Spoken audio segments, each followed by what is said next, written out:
Daily Mail exclusive. Palace expects Harry and Meghan to attend the coronation.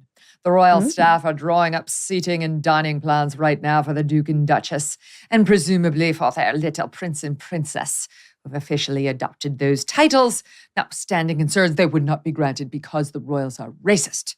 They say it's not official, but that it's happening. The negotiations continue around which events the couple will attend, where they will sit, what they will wear, and of course, their security. They think the negotiations will go right to the wire. It could, of course, just be just in case, but it's clearly not a no. And a second source with knowledge of Harry and Meghan's thoughts tells the Daily Mail that the indication is that they are attending, although there's plenty that needs to be worked on first. You're shocked, I'm sure, shocked that they have not turned down this opportunity to be on camera in front of the world. I'm shocked. I tell you. They just want to have their cake and eat it too. They want to be able to be like, this is the most racist, horrible family ever, but also can we please attend all of the functions and get all of the press and make it about us somehow? It's right? I can't take it seriously. I can't wait until they're bouncing little Prince Archie and Princess Lilibet on their knees in front of their racist grandpa and their racist grandma. It's awkward. That's awkward. Good on them. They've figured out how to really monetize victimhood and still stay in the family somehow. I don't understand how or why, but they've got a pretty good grift going. Don't they? So speaking of grift and the royals, Harry, first of all, he does this weird therapy session with this guy who I saw you wrote something about this. You know this guy. I never heard of this guy before. It's like a guru kind of guy who therapized Harry, and in their live exchange, which you could watch for the low, low price of $33. This is what the prince has been reduced to. I diagnosed him with ADD.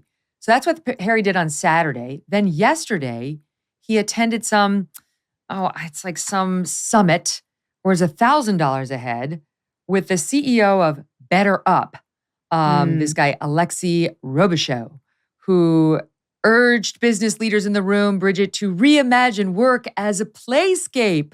That's what Harry and Meghan are doing. They are reimagining work. All that ribbon cutting and helping the poor was boring. Now they're in their new Montecito playscape so they can make partnerships with weird gurus for $33 a head and with people who run Better Up for $1,000 a head and pat themselves on the back for being altruistic. I mean, only people who don't work could reimagine work as a playscape. That's just not a thing. I wasn't going to waitress as somebody who was like, how am I going to reimagine this as a playscape? I just had to go do my job to the best of my ability with a smile on my face and go home.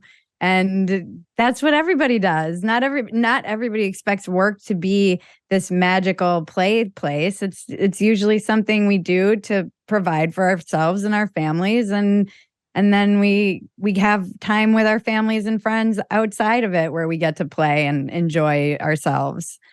So true. It's called a job, a J-O-B. He's never had one. So he should spend some time thinking about that. But of course, at this meeting with Robichaud of Better Up, Harry takes the opportunity to go woke on us, saying, look, I've been lucky enough to be surrounded by strong, empowered, confident women all my life. I wish that more women would have higher leadership roles, less testosterone in the room.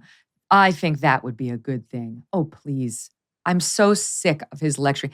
Like, okay, so what we need is less testosterone. This is what Harry's going to sit there and diagnose how I guess backward we are here in America still, and he's going to be our leader to take us out of it. I cannot imagine a man who has been more emasculated than Harry. I don't know what happened to him. He's brainwashed or something. This is Stockholm syndrome. Someone help him. Someone help Harry. This is a soldier. What happened to you? What are you talking about? You were in the military flying helicopters, and now you're telling the world that there's too much testosterone?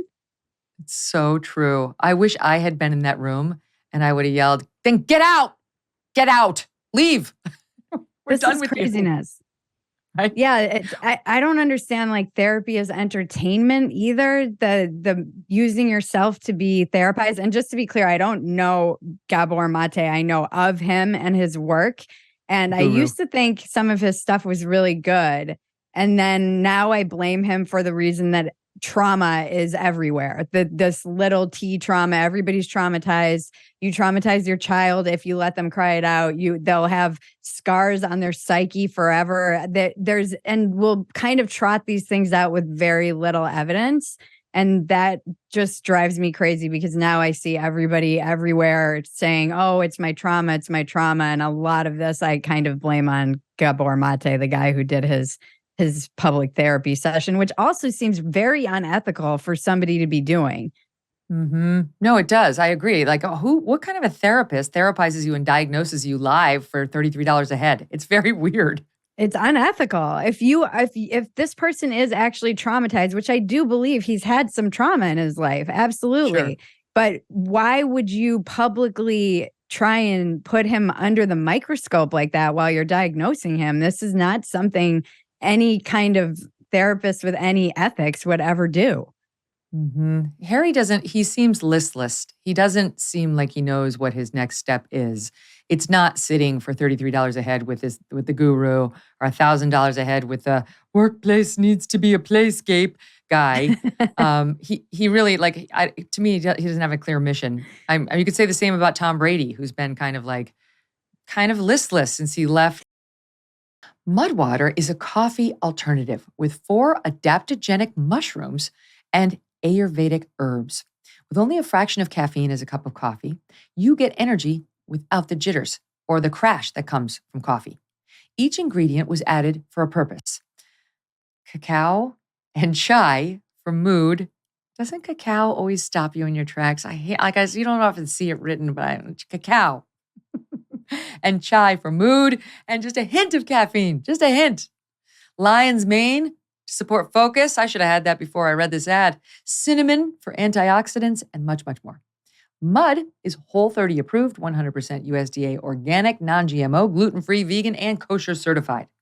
Mudwater donates monthly to the Berkeley Center for the Science of Psychedelics, as Mudwater believes the country is in a mental health epidemic and sees psychedelics as useful tools for individuals with depression, PTSD, anxiety, and other mental health problems. We did a great episode on that. You should check it out. Mud is not wrong. Go to mudwater.com/Megyn, and that is spelled MUDWTR.com/MEGYN. Okay? MUDWTR.com/Megyn to support the show and use that code MEGANMUD, for 15% off. MUDWTR.com/Megyn.